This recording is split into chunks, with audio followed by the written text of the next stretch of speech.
सोनू जी। राधे। राधा वल्लभ श्री हरिवंश महाराज जी।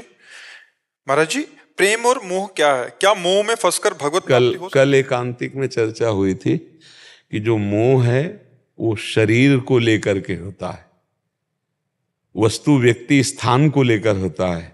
जो प्रेम है वो श्री भगवान को लेकर होता है। अगर संसार में प्रेम शब्द कहा जाता है तो झूठा है वो।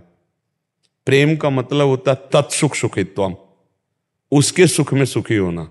ये कहीं नहीं मिलेगा आपको। अगर हम किसी से कहते हैं कि हम आपको बहुत प्यार करते हैं तो हम उससे सुख भोगना चाहते हैं, इसलिए कहते हैं। चाहे रुपये का हो, भोजन का हो, किसी भी तरह के सुख हो, मतलब हम उससे कुछ चाह रहे हैं।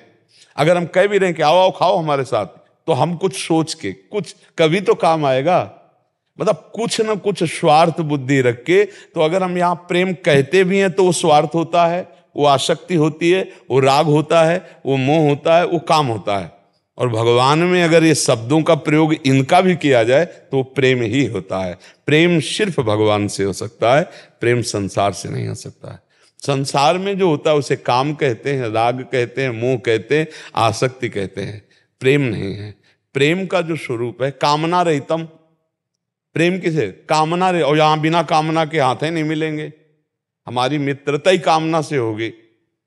प्रेम कहाँ है? यहां अपनी सुख वृत्ति से प्रेम है, अपनी सुख वृत्ति से। मुझे जो प्रिय लग रहा है इसलिए मैं आपको प्यार कर रहा हूं, आपको थोड़ी प्यार कर रहा हूं।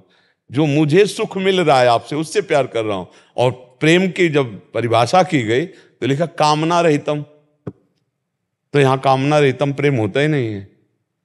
सूक्ष्मतरम यहां स्थूल से होता है, वो सूक्ष्मतरम, सूक्ष्म से भी सूक्ष्म। वो अनुभव स्वरूपम, ये क्रिया स्वरूप है। देखो प्रेम से बिल्कुल विपरीत है। वो प्रतिक्षण वर्धमानम, यहां प्रतिक्षण घटता है। किसी से भी प्यार कर लो, थोड़े दिनों के बाद मन हट जाएगा, दूसरे पे चला जाएगा। प्रतिक्षण वर्धमानम प्रेम वो केवल भगवान में होता है। सूक्ष्मतरम अनुभव स्वरूपम कामना रहितम प्रतिक्षण वर्धमानम, ये प्रेम का जो स्वरूप है सिर्फ भगवान में होता है। संसार में मोह होता है, राग होता है, आसक्ति होती है, कामना होता है, प्रेम नहीं होता है। भगवान से मोह हो सकता है? भगवान से मोह हो सकता है महाराज जी? भगवान से मोह हो सकता है। अगर उसे मोह कहोगे तो भी हम प्रेम ही कहेंगे, और संसार में मोह को तुम प्रेम कहोगे तो हम मोह ही कहेंगे उसे। समझ रहे?